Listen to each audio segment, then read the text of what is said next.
ზემოდან პიკატინის თამასა, გვერდებიდან ორი მხრიდან პიკატინის თამასა, რომელიც ეხსნება, დაბლიდან პიკატინის თამასა, ზემოდან პიკატინის თამასა, კალიბრი 7.62.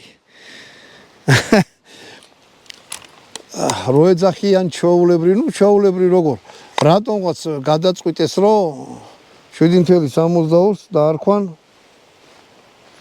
აკაემის ტყვია. სად ჩავილაგე ოღონდ არ ვიცი, მოგეთ ბევრი ჯიბებიან რაღაც არ ჩაიცო, თორე სულ რაღაცების ზევნას მოუნდებით. აი ესეთი ვაზნარი.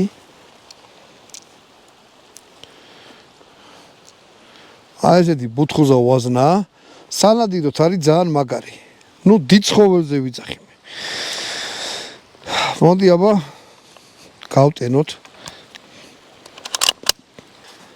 ანუ ამას გადმოწევთ, დარჩა ესე, მერე შიგნით არის აი ესეთი რკინა. ამას ესე ჩადებთ და რო ჩააწვევთ